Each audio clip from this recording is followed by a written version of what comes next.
ये बहुत अलग अलग विषय हैं। देखिए, जो न्यूटन, आइंस्टीन, हाइजेनबर्ग ने काम किया है वो जो ग्रंथ हैं उनमें वो नहीं है, कतई नहीं है।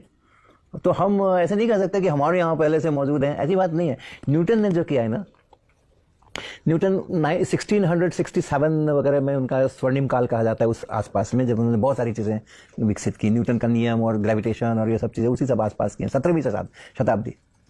और उनसे बहुत पहले भास्कराचार्य का एक श्लोक बड़ा प्रसिद्ध है, मैंने अपनी हिंदी भौतिकी की समझ में उसको लिखा है, कॉन्सेप्ट्स ऑफ फिजिक्स में नहीं है वो, जिसमें उन्होंने बताया है कि जो धरती है उसमें एक स्वाभाविक रूप से आकर्षण करने की शक्ति होती है और उसी के कारण से चीज़ें जो होती हैं वो फॉल करती हैं। तो जो एप्पल की कहानी है, सेब की कहानी है कि वो फॉल किया और उससे न्यूटन को आइडिया आया कि ग्रेविटेशन होना चाहिए, उन्होंने बोला। और वो तो हमारे यहाँ उसके 600 साल पहले ही भास्कराचार्य ने लिख करके इस बात का काफ़ी प्रचार किया जाता है।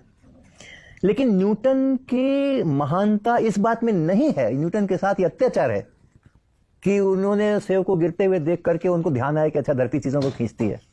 ये तो बच्चे बच्चे को ख्याल आता है और आज से नहीं आता है, जब से लोग सोचने समझने लायक में तब से आता है। न्यूटन को इसके लिए क्रेडिट नहीं देना है, न्यूटन को क्रेडिट इसलिए देना है कि उन्होंने उसका न्यूमेरिकली G m1m2/r², इतने न्यूटन का फोर्स वहां लगता है, भास्कराचार्य के इसमें नहीं है।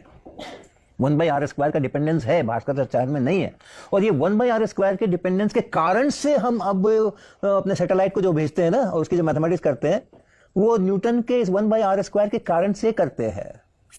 ओके, तो ऐसा कहना बिल्कुल गलत है कि जो मॉडर्न जितना साइंटिफिक डिस्कवरीज हो रही हैं, इक्वेशंस बन रहे हैं, समझ विकसित हो रही है, वो सब हमारे ग्रंथ पुराणों में है, ऐसा कहना गलत।